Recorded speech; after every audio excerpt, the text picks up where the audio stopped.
What's up, y'all? What's up? What's up? Here we go. Countdown 5, 4, 3, 2, and 1. Hey, what's up, y'all? Welcome to episode 270 of This is the G Podcast. Yes, yes, yes. Man, we are back for more fun and frivolity. I guess that's the word we'll use. We're your weekly recap podcast, news, politics, pop culture, the T. Please follow us on Spotify. You still there, Howie? On Spotify? All right, cool, yes, man. On Spotify, absolutely. All you got to do is look for This is the G Podcast. Follow us at This is the G Podcast. Not only listen, but follow us there. And welcome to the crew, man. The crew is me and Howie today. Everybody else is pretty much on vacation. Howie the Hitman is back. Howie, yes! Yeah, man. Always good to have you, Howie, man. Thank you so much for stepping in, bro. Stepping in. And next week is the birthday weekend, so I'm taking off, but probably we'll do a couple of what you watching. I'll be dropping those this week. So, but thank you, man. I appreciate you. And of course, thank you again. No problem, man. Of course, I'm your host, OG Grady Baby, Tommy B. I'm in the building. I was giving Howie. We were talking about the places. Even though they may be gentrified, I will never go because I remember. yeah. Some of y'all are new. I remember. Okay, but we're putting the wraps on May. NBA playoffs. It kind of signals the end of May when that's over, and it always reminds me my birthday's coming up because that's when the NBA Finals happen. And OKC, man, has shut down the Timberwolves. That's where we are. And as we tape today, the Knicks are still kind of hanging in there, man, against the Pacers. And as we tape on Saturday. They play tonight. Howie, you expressed some concerns about the quote unquote the entertainment value of Knicks and Pacers. You still feel that way, man? You still feel that way? And explain it to the people. Go and explain it. I will. Ultimately, this is a business, man, and you want to try and hit as many large markets as possible. OKC and Indianapolis or Indy they're super small markets, but they got the best players and they deserve to be there. OKC and Williams and Alexander, those are some outstanding players, man. And the young Chet Holmgren, those are some outstanding players, and that's the future of the NBA. I would not be surprised if those guys at some point get out of OKC and get to some larger market, just general principle based on the fact that the NBA needs these large markets. But that being said, Knicks and Indianapolis going into Game 6. They're playing in Indianapolis. They may try to close it out. They held Halliburton down to nothing or 6 points, I think, in this game, in Game 5 in New York. Right. If they can do that again and slow them down, the Knicks may have a chance at home in Game 7. But we can't get there until we can win tonight. But at the end of the day, it's a business, man. You want the biggest markets with the most money to be a part of the entertainment.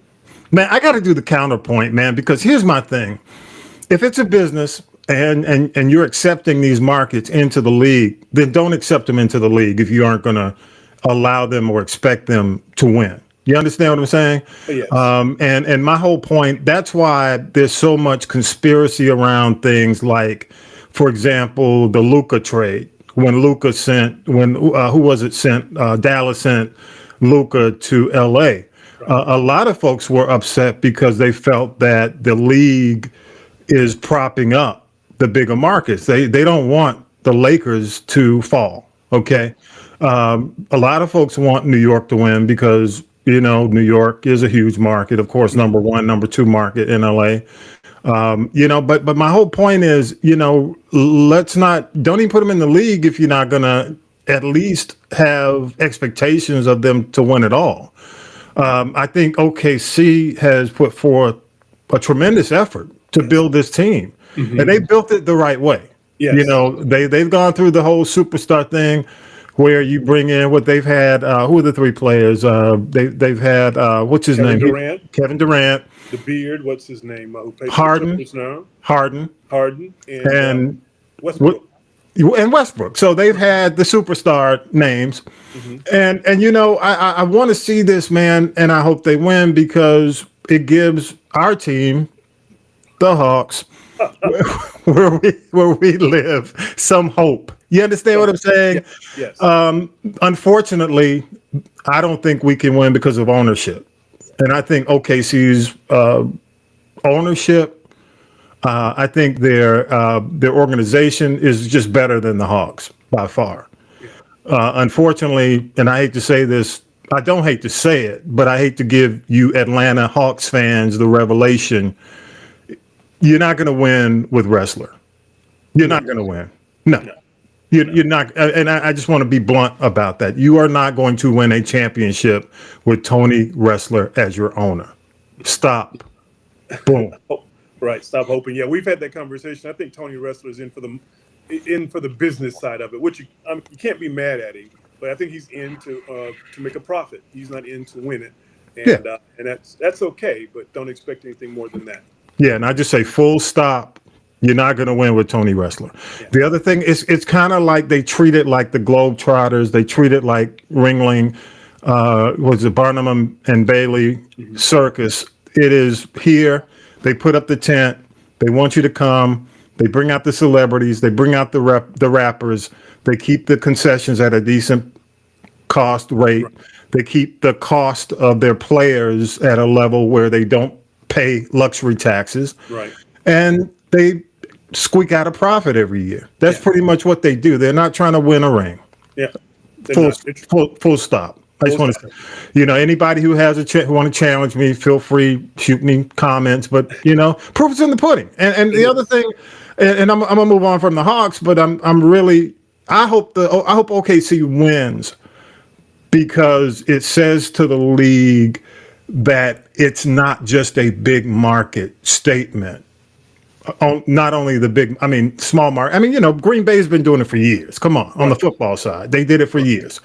But my point is, when it comes down to it, I hope OKC wins the whole thing because it will send a statement to the league. There's a different way to build teams. You don't just build teams by going out getting these big superstars or accepting people like LeBron who want to, build their trio. You're about to say something. Go ahead. I'll let you go. No, I think those small markets are cyclical, though. They'll win and they'll start to they'll win this year, maybe next year, or be competitive. And then at some point, those guys go to the larger markets, start making more money off the court. And then the smaller markets will get draft picks and start all over again. But I hate you look at it that way, man. I mean, a good organization is what matters. You go to a big market with a horrible organization, it'll be worse than being in OKC, making money and winning. Yes, I agree. But the players don't. The players see the dollar signs, and you can't argue with them. Our whole life is to build our career, make more money. And if the opportunity comes for a basketball player to move from Oklahoma City to Boston or New York or Los Angeles and make more money, after they've come to the highest point, meaning they've reached a championship, winning it or not. That's what happened with Harden and Westbrook and Kevin Durant. They got to the championship in Oklahoma or near there, but then after that, they were all gone to different markets. Yeah, I agree. And we'll see. I mean, again, tonight, as we tape, by the time this podcast comes out, the results will be in. I kind of think the Pacers are going to put them to bed tonight, but we'll see. I think, I know, let me tell you, let me go to my conspiracy. The conspiracy theorists are saying, they want the money. The league knows that they may take a hit with the OKC Pacers. So the longer the Knicks and Pacers play, which is going to have a lot of eyeballs on it, right? They're going to go in, basically, hitting and above, So overall, it'll average out if it's OKC and the Pacers. That's what the conspiracy theorists are saying right now. All right, we'll go with that. We'll see. All right. Hey man, let's go ahead. We'll go ahead and do news with Syracuse Mike. We'll come back on the other end and talk about some more stuff. All right, Howie, appreciate you, man. All right. Yes, sir. News team, assemble! It's time for the Week in News with Syracuse Mike. For now, federal workers can breathe a little easier after a federal judge has extended a freeze on Donald Trump's sweeping mass layoffs and agency reorganizations, calling out what she sees as constitutional overreach. AURN's Ebony McMorris has more. Judge Susan Ilstron ruled that Trump likely must go through Congress before gutting 22 federal agencies. That means workers at agencies like the Social Security Administration and the Department of Labor are protected, at least temporarily. This all stems from the Executive Order 14210, Trump's aggressive plan to eliminate waste and bloat, which has already seen 24,000 federal probationary employees fired. But in two separate court cases, nearly 16,000 of those firings were deemed illegal. For AURN News, I'm Ebony McMorris. The man who was elected to the U.S. House by beating well-known civil rights leader Adam Clayton Powell has died at the age of 94. Former New York Congressman Charlie Rangel, a towering figure in Harlem politics and another champion for civil rights, served in Congress for over 4 decades after being elected in 1970. He was a founding member of the Congressional Black Caucus and became the first black chair of the powerful Ways and Means Committee in 2007. Rangel's family confirmed that he passed away Monday at a New York hospital.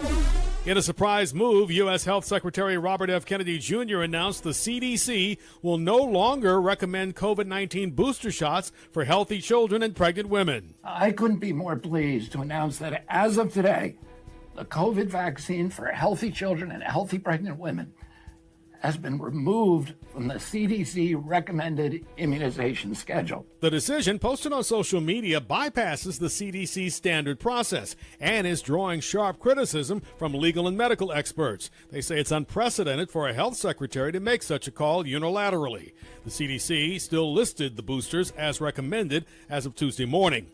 The announcement could cause some confusion and open up the administration to legal challenges. In a dramatic move, President Trump has granted full pardons to Todd and Julie Chrisley, the reality TV couple convicted in 2022 of defrauding banks out of over $30 million and committing multiple tax crimes. A video of the president was posted Tuesday showing him informing the couple's daughter, Savannah Chrisley, about the pardons. Savannah spoke at last year's Republican National Convention. Todd Chrisley was serving 12 years in Florida, Julie 7 in Kentucky. Atlanta pastor Dr. Jamal Bryant, who launched a boycott of Target earlier this year, is now targeting Dollar General. He accuses the chain of abandoning DEI efforts and failing to invest in the low-income and black communities it serves. Instead of a shopping boycott, Bryant's group is launching a digital protest, flooding Dollar General's emails, phone lines, and social media. He says this approach avoids hurting rural families who rely on the store in food deserts. The campaign starts immediately. Bryant demands Dollar General restore its DEI programs, invest in black vendors, and address systematic racism within its ranks. In a swift legal turnaround, an appeals court has cleared the way for President Trump to continue imposing tariffs, at least for now. The U.S. Court of Appeals for the Federal Circuit issued the ruling just one day after a lower court blocked Mr. Trump's use of emergency powers to levy those tariffs. The Thursday decision is a short-term win for the president's economic agenda, allowing his so-called Liberation Day tariffs to move forward. Those include levies targeting key U.S. trading partners like Canada, Mexico, and China, amid claims that they're linked to the fentanyl crisis. Elon Musk is officially ending his tenure with the Trump administration. The billionaire entrepreneur, known for leading X, Tesla, and SpaceX, had been tasked with overhauling the federal bureaucracy. Musk's time with Trump was marked by deep cuts, department clashes, and fierce political backlash. He slashed his original goal of $2 trillion in spending cuts down to $150 billion, citing resistance in Washington. His exit comes just a day after a CBS interview was released in which Musk criticized Trump's current Big Beautiful Bill as a massive spending bill that undermined his department's work. I was disappointed to see the massive spending bill, frankly, which increases the budget deficit, not just decrease it, and undermines the work that the Doge team is doing.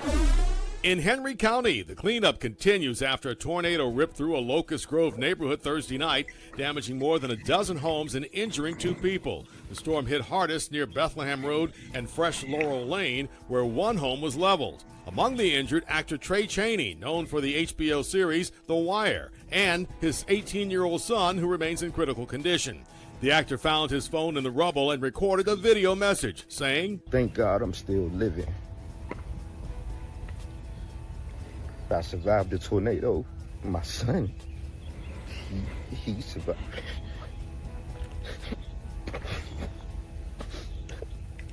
I'm doing a video to let y'all know right now, man. Cherish life.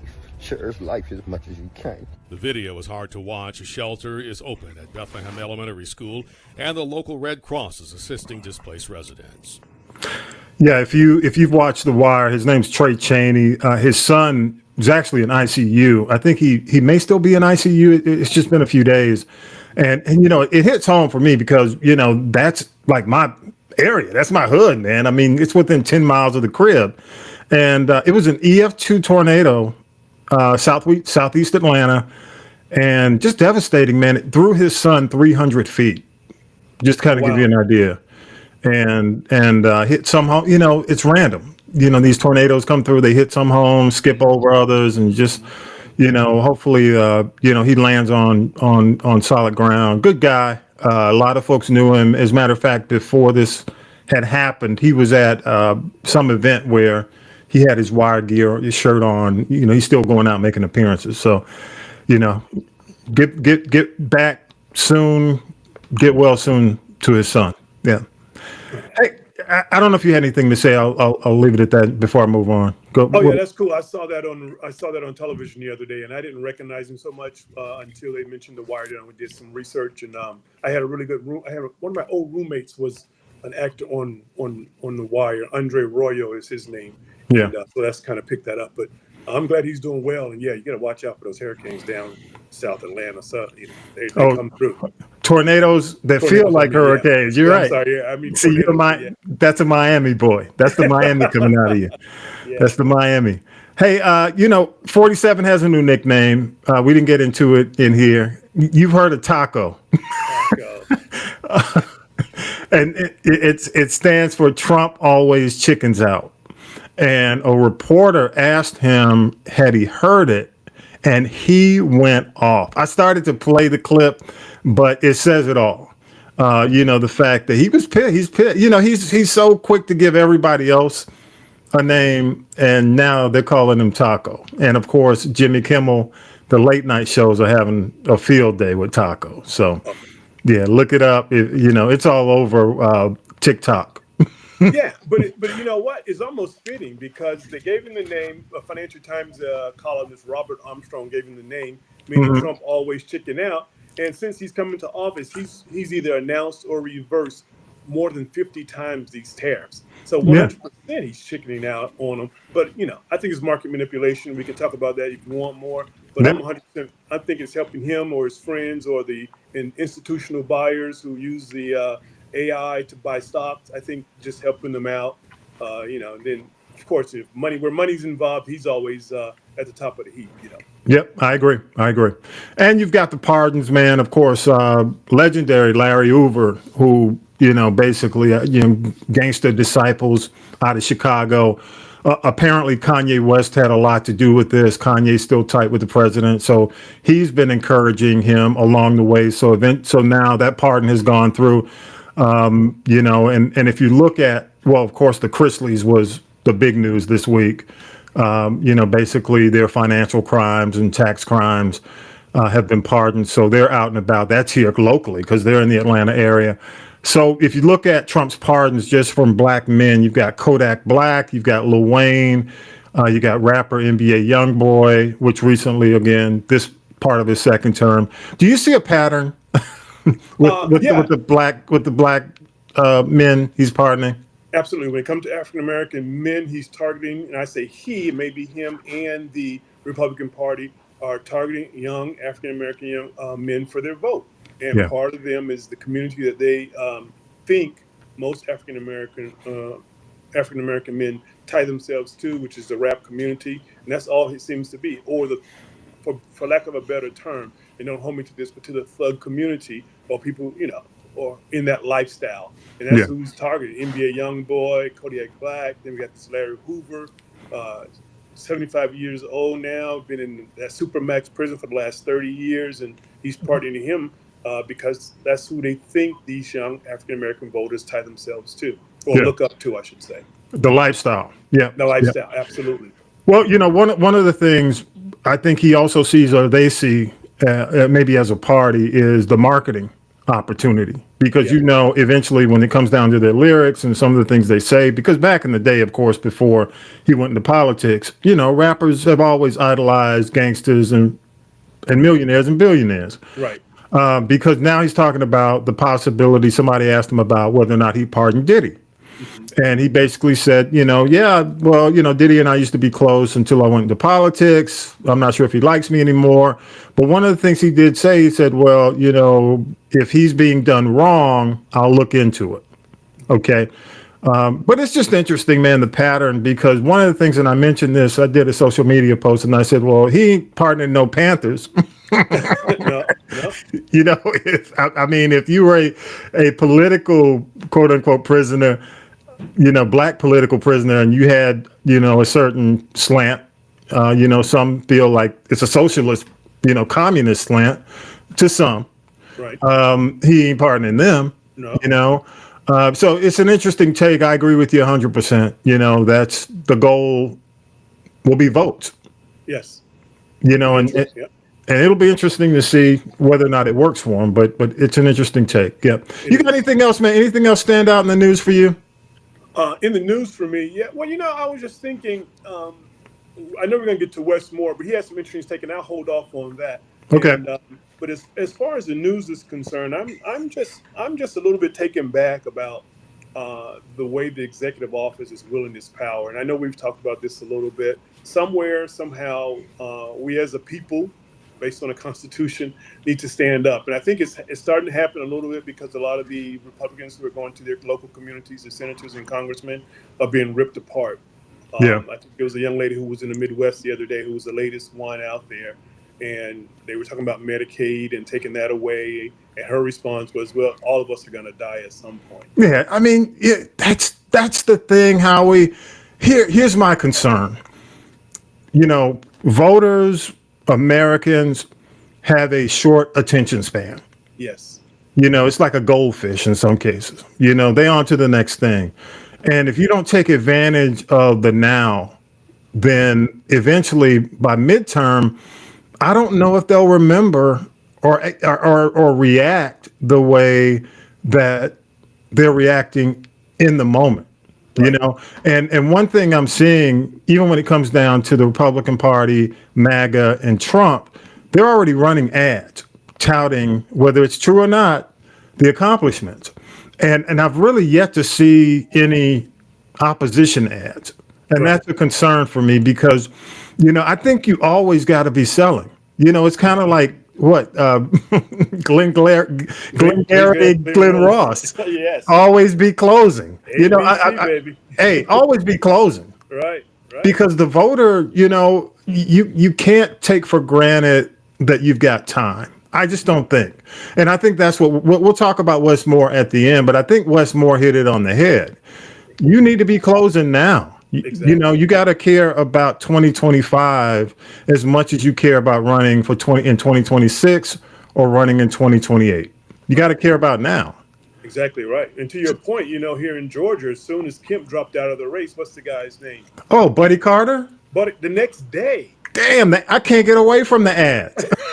I'm like, damn, dude. But to your point, it's like are we going to have to go through this for 2 years? Exactly. Another right year? Now, he started Yes. ads out, man. And to your point, Ossoff has not had any opposition ads at all. I haven't seen any for me anyway. No, man, I have not seen Ossoff is his opposition. And I have not seen, other than Ossoff doing social media, which is free, right. Maybe boosting some in certain communities, you need to be running some ads, dog. I agree. You need to be, there's too much opportunity right now, in my opinion, for them to look at some of the blunders because people will forget. I'm telling you, let me say this to you. All it takes is because Congress is Republican right now, Senate, House, all it really takes is a refund. Right. Exactly right. And it's been in the news, too, that some people will receive a refund. A well-timed refund will make people forget everything they've gone through within this first year. I agree. And I think that's going. Don't quote me. Well, you're gonna have to quote me now. I said it. a well-timed refund will pay off a lot of these folks who have had concerns. And I'm only talking about the independent voters who are highly concerned and highly pissed about what they got. Right. I agree. It's in the moment. Yeah, very Real much. time in the moment, and they will forget about everything. You're 100% right on that. So Yeah. I hope the Democrats do something and they start something real soon. And we'll talk about that a little bit. Yeah, but it's a pay for play pardon environment right now. You know they got paid. Thugs, man. It's Yeah, thugs helping thugs. I was reading. That's sad. Yeah. That Christie pardon. Their attorney had been to Mar-a-Lago and 2 or 3 other events where he was either direct contact or with Donald Trump or with his lawyers. And I don't know for a fact, and I'm just alleging, but I'm sure something was passed to help that along. You know? Yeah. And somebody wrote a check. Yes. And I wouldn't be surprised if the concert that Kanye and Drake had together, very possibly raised some funds and somehow made their way around a monopoly board to the president. Well, Kanye's been in Hoover's camp for a while. Yeah. He's tight with his son, and I think we knew that there was a possibility just based on the fact that Kanye has really and truly always had that direct line to 45, now 47. Mm-hmm. So it doesn't surprise me, but it's just consistent with what he's always done. Yeah, that's true. All right, man. Let's go ahead. We're not going to take a break here, but let's go ahead and do this. Now then, children, it's time for tea. It's tea time, y'all. Sipping the tea with Tanya B. Oh, yeah. Let's go ahead and do it, man. Got to do it. Are you ready, Howie? Ready. Tanya B is out this week, so I got to do it for her, man. Eddie Murphy, man, and Eddie Lawrence. Martin Lawrence. Might be Eddie Lawrence. Might have to change his name. But they now have family ties, man. Eddie Murphy's son, Eric, just married Martin Lawrence's daughter, the daughter Jasmine. So these two coming America and Bad Boy dynasties are coming together. Oh, you remember the movie Life? Yes. Where they were together. You can just see them at the wedding, man. See them, at the reunion or what is it after the wedding, at the party, man. Yes, the reception. I mean, damn, there we go. But that's going to be interesting. I'm going to follow that. We'll see. Man, the Zion Williamson allegations, we talked about this briefly, man. The Pelican star Zion faces disturbing rape allegations in New Orleans. A woman claims he assaulted her in 2021. His lawyers are fiercely denying this. We're watching it closely. But based on what you saw, what are your thoughts, Howie? What do you think when you see this, man? I probably get in trouble for this. I always have concerns when it's 5 or 6 years later, but I can understand that if there is some concern about, post-relationship harm, that you kind of hold it in until you feel safe that you can give this information out. I just wish if there was truly an incident going on that these ladies would come forth and tell the truth. But to the young men who are in sports, into entertainment, you have to be careful, man. You just can't be hanging out all over the place for anybody about anything, because you sometimes become a target. And I'm not advocating for either party. In this case, I'm just saying you have to be careful as a young man. Yeah, and apparently she knew him at Duke, when he was at Duke. Mm-hmm. And again, I think this said it happened in 2021, and she was still with him in 2023. Right. Apparently. So it's going to be interesting when this goes to court. But just with Zion, man, the weight issues, the baby mama issue, when it came down to it, just so many, his career. What do you think the trajectory? Where's the trajectory of his carear right now? I think he's probably peaked. I think at this point in his basketball career, he's peaked. I don't think he's going to get much better than where he is, because age and health is a fact. And so as far as basketball, we probably will remember him more as a Duke basketball player than as an NBA basketball player. Oh yeah, because I don't think has he made any All-Star games? No All-Star games, no postseason play really. When they were in the postseason play, he was out.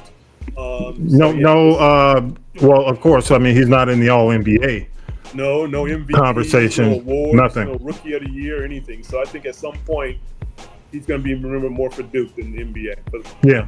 So pretty much a bust in the NBA. yeah, that's he's pretty much the NBA bust. Exactly. But I think did he go 1 or 2? He went top. He went 1. Yeah, he was definitely. I think he was number one pick. Yeah. Exactly right. So not Greg Oden. Yeah. Definitely not where he should be as a number 1 pick. And Oden was purely for injury. Yeah, I think his patella was turned backwards or something. Yeah. It was never for controversy and craziness. Right, exactly. That's yeah. true. So we'll see how this goes. Man, speaking of craziness, the Diddy trial is just every week there's something. This week, a witness says Prince's team, and this is the artist known as Prince, of course, it basically said that Prince's team had to restrain Diddy at a 2016 party when he lunged at Cassie after she spoke to another man. So, Prince's name came up in this trial. The assistant Mia, which is what she's going as, revealed that she has PTSD from alleged abuse. The defense grilled her over basically some Instagram posts praising Diddy. And you know what she said? She came back and said, look, Instagram's a highlight reel. That's what I was getting paid for. I was miserable. So, I got paid to do that. There was testimony about her having a yacht escape. Basically, Diddy allegedly chased her off a boat for counting money too slow. Wow. And also, Diddy said that she betrayed him. She sued him for $400,000 after Revolt TV, Revolt Films folded. Diddy called it a stab in the back. So, we'll see, man. A lot of people have a lot to say, but I go back to what I think you and Bob were saying in the previous podcast. We got to get to the point where we start to tie this to trafficking. Yes. When are we going to get to that point? Because that's what we're bringing in. I mean, it's a RICO. Okay. So I want to see, I'm interested in seeing how this is all going to tie together. Do you see it coming together right now? Not right now, but I think I read something this week where they are starting to move more into the RICO conspiracy, money laundering type part of the trial. So maybe next week or the week after, you'll start to see more of that. But again, I think it's a foundation being built. We're going to get there, or at least the prosecutor will get there. Let me ask you a question about that, because in the daytime I don't watch television. Is it live on television? No. No, it's not live. Okay, cool. Nah, to the point where you're only getting, basically from a third party report. Okay. And they can't show pictures. I mean, it's matter. You're just looking at sketches from the courtroom. Okay, cool. Yeah. So it's not that kind of trial. On another hand, on another story, man, and tragedy, Michael, they call him Chicago Mike Sumler, known for being Kool and the Gang's hype man, died at 71 here in Cobb County, man.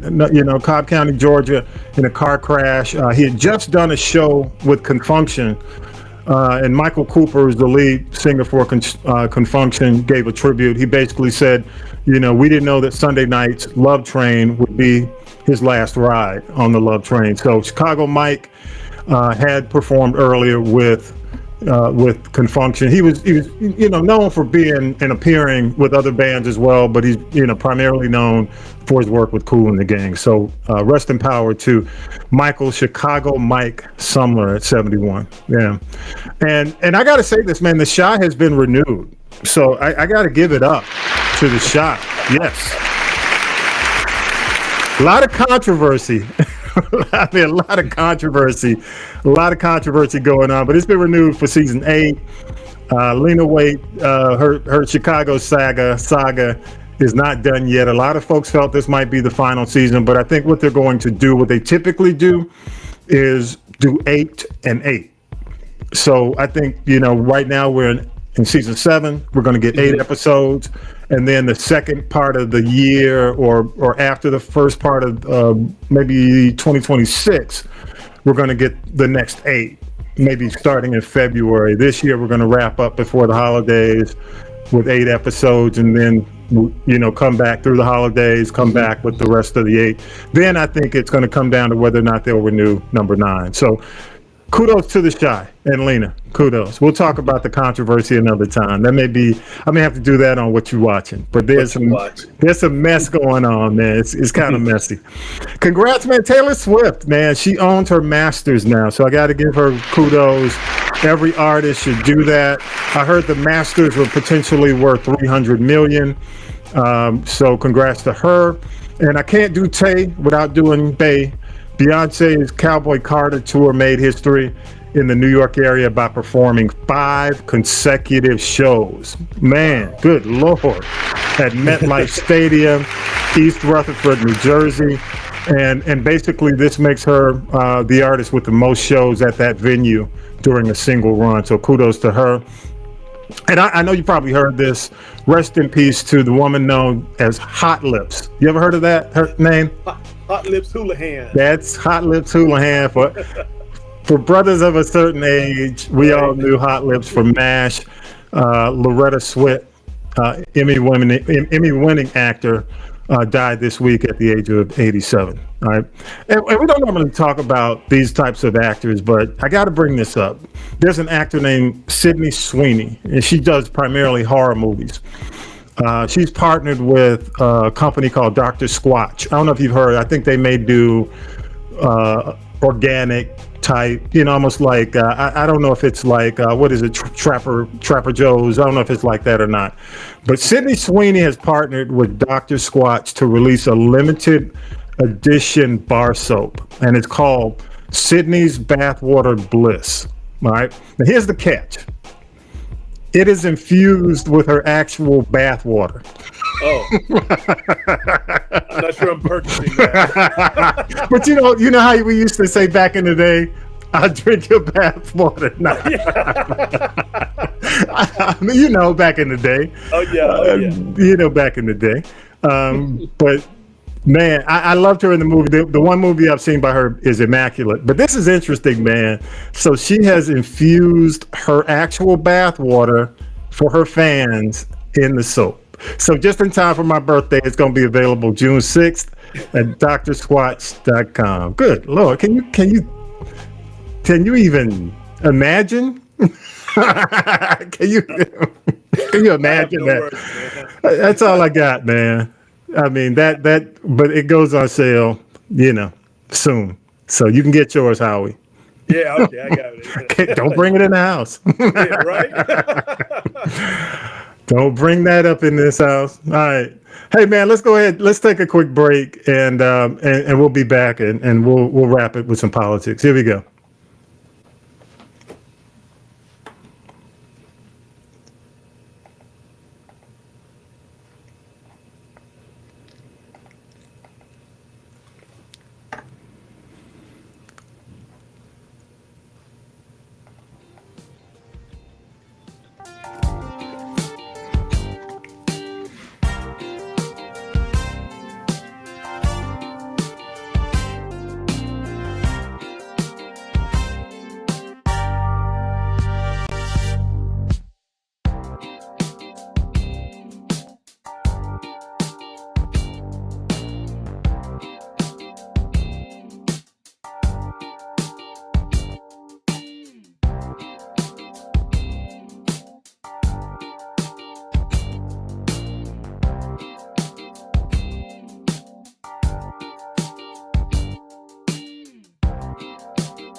The Political Roundtable.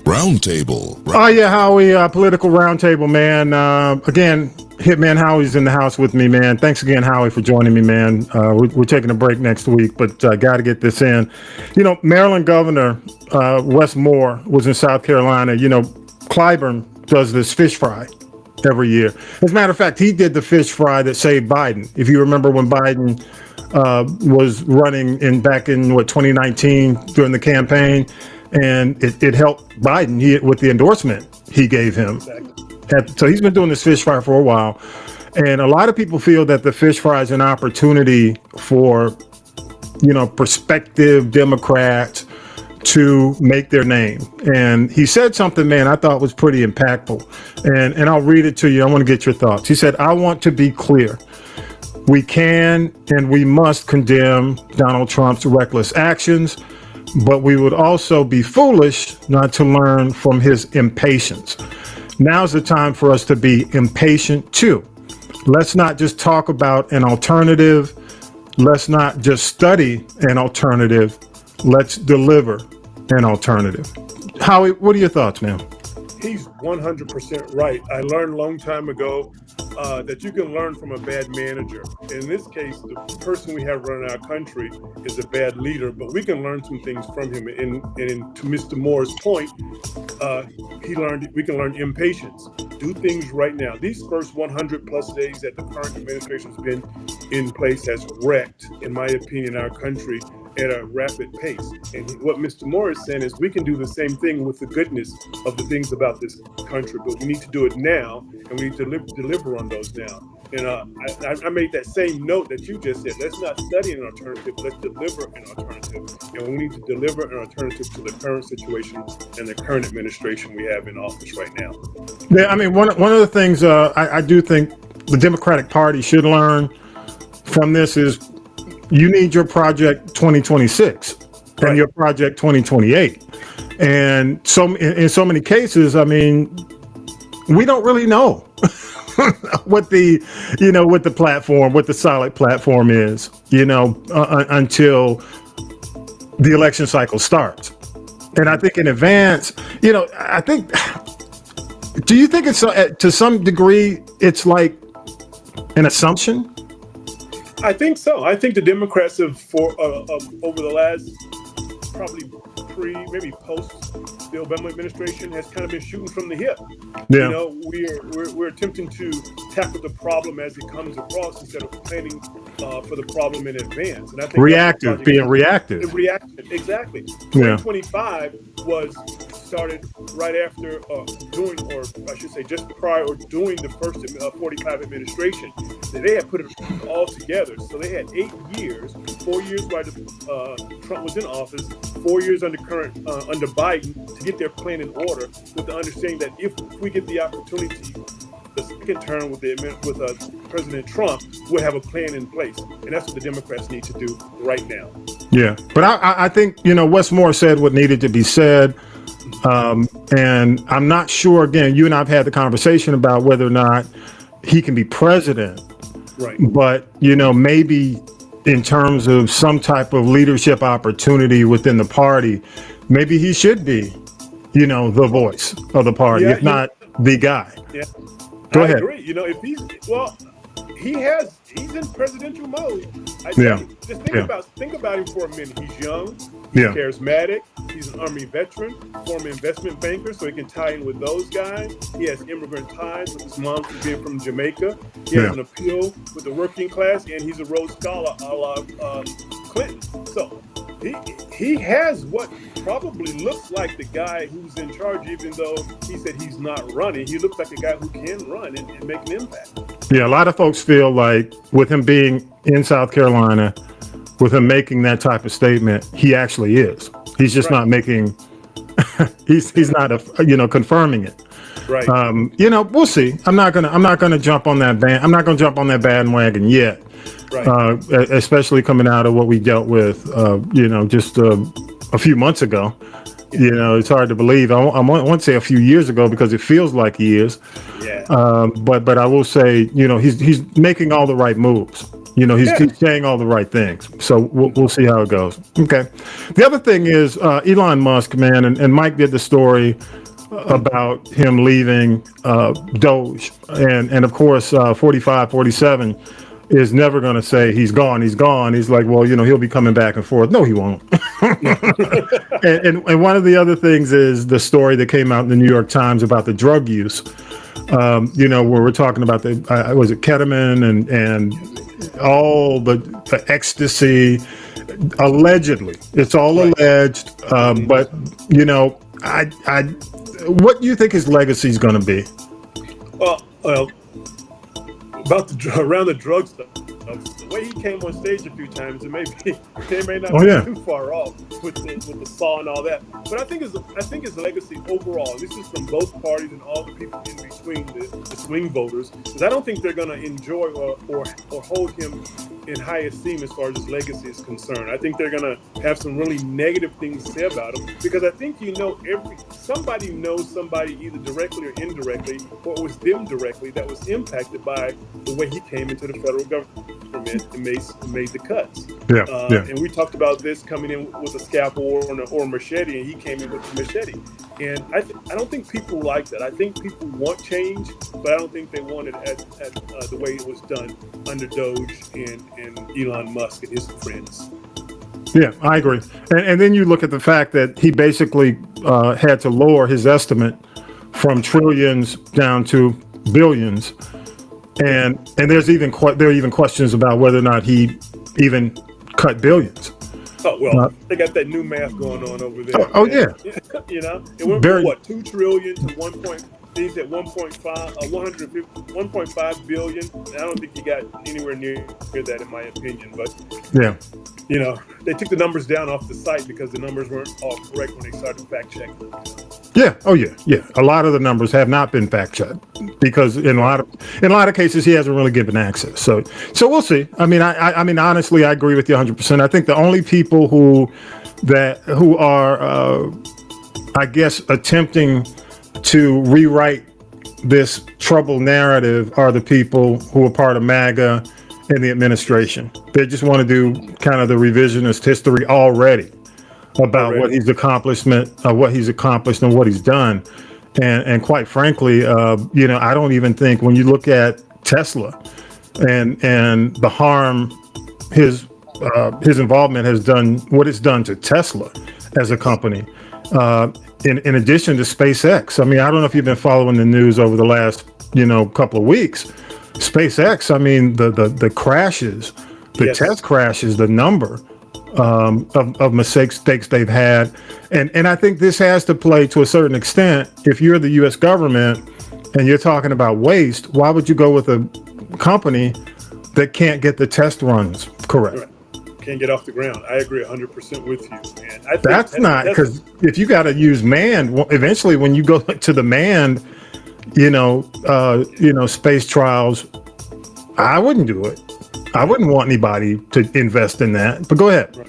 Yeah. Well, I think the Tesla board was getting pretty close to letting him go as their CEO because of the impact of the company. And that could be, even though they're saying he's leaving now because he's finished, I think he's leaving more so now because Tesla is saying, hey, if you don't get yourself together and come back and get things in order, we're going to be looking for a new CEO. You're exactly right.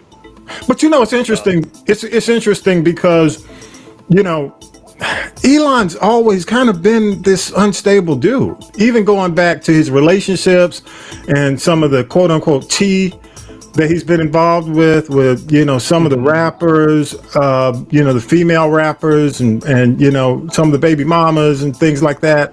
It's like there's always been stuff about Elon that questions, okay, Elon, you gonna do this? Right. Yeah. You're gonna trim the U.S. government when you got a problem with all this. Right. I get it, but it's even with Trump, and I don't want to go into that because I always go into why you guys have these high expectations from this dude. Right. Right. So their lifestyle tells you all about them, don't they? Yeah, absolutely. I mean, so I ain't gonna run for president. No, or even to try to go in and cut the government. I mean, that's just something, But just to say we can do this, or I can do this, that's just taking on a lot. And I think he learned. I don't think he'll ever do it again. Quite frankly, I just think it's a soft way out. But he's going to remove himself from this completely. I don't expect to see him coming back. No, I don't either. Not at all. No, I don't expect. You got anything else, man, on the political side? Well, I just think there's far better people who can come in and trim the government than Elon Musk, and they haven't done it. They haven't had a chance to do it for whatever reason. But he would have not been my first choice to right the ship as far as the federal government is concerned. Yeah, I agree. All right, man, let's go ahead and do it. time to wrap it up. This is the G Podcast. Howie, Hitman. You got any shout outs, man? Got any? I got two things, man. Tomorrow, June 1, I'm starting 75 days, 75 hard, 75 days of diet, exercise, and mental strengthening. Did you send me that, man? I don't know if I sent you the 75. I sent you the other thing, though. Yeah, send me that, bro. I might. So, I'll look at it. Go ahead. I'll look at it. Go ahead. Yeah, here, check it out. It's 75 days. You get your own diet. You drink a gallon of water a day. You do 2 45-minute exercise. One has to be outside to read 10 pages of a book. And you take a picture of yourself each day. So jump on it. And then I also have this POV, Jamal Bryant. I think it was said in the news. He's targeting Dollar General now. Why I appreciate that, I want to be careful. And he said he's going to be careful about it as well. Sometimes Dollar General is the only store in some communities. Yeah. So be careful when we're targeting them. And he mentioned that. He did. He said they're going to do it electronically versus saying still go to the store, but hit them on the phone and email and text. But yeah, that's another thing he's doing, and I'm all for it if it's going to help our communities and let them see us as people as well, because they do enjoy our dollars every day. Yeah, I agree. And the other thing, I mean, it's interesting he said that, because my whole thing, I've always had an interest in simply protesting the fact that there are food deserts in a lot of these cities, and I tell people the story. I mean, I lived in Macon for a while, and there are areas where, within 10 miles, there's really no fresh fruit. Right. Of some communities, and it just shouldn't be that way. I think Dollar General definitely, a lot of these stores, and it's interesting because a lot of these stores, man, are just targets of crime. To where you see the plate glass windows broken every other day. It's crazy, but they've got to do better, man, when it comes down to just delivering good food, fresh. Yes. Food. And I know that that's costly to a certain extent because they can't keep it dollar. But you got to do it eventually, man. It's just bad. You go into certain, yes. certain we were talking communities. about an area in Atlanta. You talking about an area in Atlanta where we talked about a project that was torn down. I think it was Carver Homes. That we were mentioning. But I think that area is a food desert where they used to be, and so people have to travel a great distance, or greater than, I think it's 5 or 7 miles to a food store to get fresh fruit and fresh vegetables. It seems like there's something we can do in our country, but I don't know. But man, when I was growing up back in the day, man, we used to have, and I know in a lot of these communities, y'all used to have the candy lady, or the food truck. We had the trucks. We had a truck that would roll through, and they would sell like big. We call it the white truck back in the day, and it used to go and stop at certain points and sell, because they knew in a lot of cases you had older people. It was it was a black community. They would come through and sell, and we also had a veggie truck that would come through. Yeah. You had the meat man, all that stuff. I think you got to get back to it, man, because in a lot of cases, a lot of these folks just are immobile. They can't get to where they need to get to keep a level diet. So yeah, I mean, that comes out of all this. We'll see. I mean, because honestly, as much as I do agree with focusing on DEI, he also needs to focus on the food deserts too. I would. Right. And it wouldn't hurt. Maybe the church can make some extra money. Get their own. Yeah, he did mention about if you're a cannabis grower, you can come over and help. Oh, what? Work with him. Cannabis. I'm good. I get it. I get it. Yeah. but the cannabis is going to get there. All by itself. All by itself. I'm talking about some collards, some greens. Get me some greens. Yeah. I hear there is some local in the metro Atlanta area, some metro African American farmers. There's an African lady in SWAT in Southwest Atlanta who does the farm, and those things should be publicized more. And, there's an app for it, so if you want to check it out, Black Farmers app in the metro area. Not only publicized, but they, I mean, I do agree, man. Maybe it is time for some mobile, because you got food trucks already. I mean, that concept is already. It's already. I mean, they're already doing it. So maybe another way for some food trucks. Some how do you say it, man?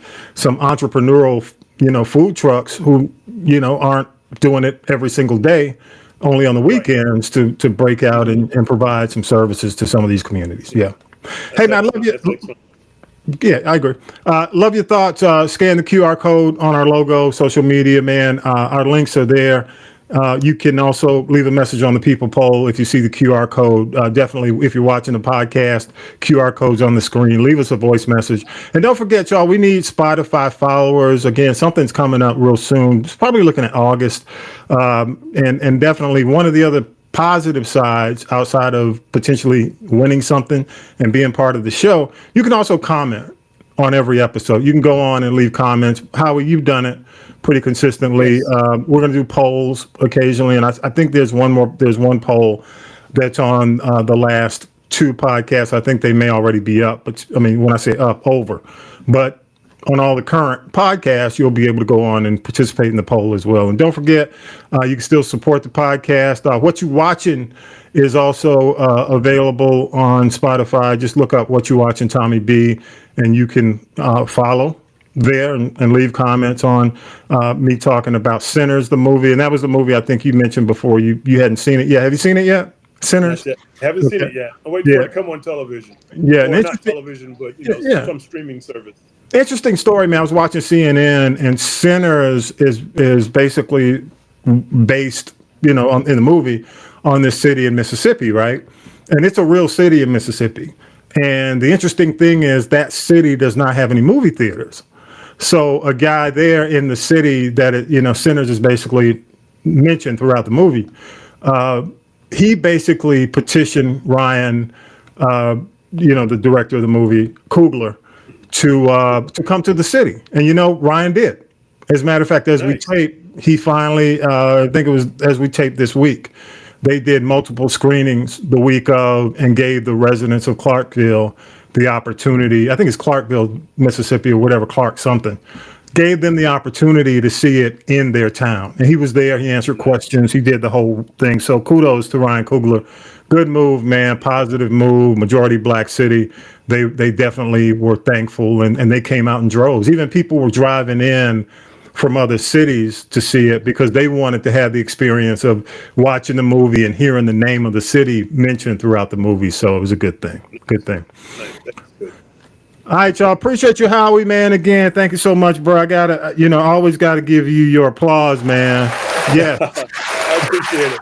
Hit, man. Thanks again for the invitation, man. When you guys are out, I'm always available, unless... I'm going to get you in here, man, regardless, out or not. Just drop in when you can. Yeah, I appreciate it. You have an open invitation, man. And I'm going to have to wait, man, because the birthday cake's coming up. So, I'm going to have to wait on that 100. What is it? What's the deal you're doing? Oh, 75 hard. There you go. I may have to wait till after the birthday cake, bro. So. Oh, yeah, man. I think you should start. It's a good thing. Nothing else that... I'm doing this one more so to strengthen my brain and see how that leads me. And it's about reading some good books versus reading some. They're all nonfiction, so you should read like self-help books or books that will help you do something. So I'm checking it out. Good stuff. Good stuff. Again, thank you, Howie. Yes, sir. Yes, and with that, y'all, episode 270 is in the can. Gotta say peace, power to the people. Y'all have a great week.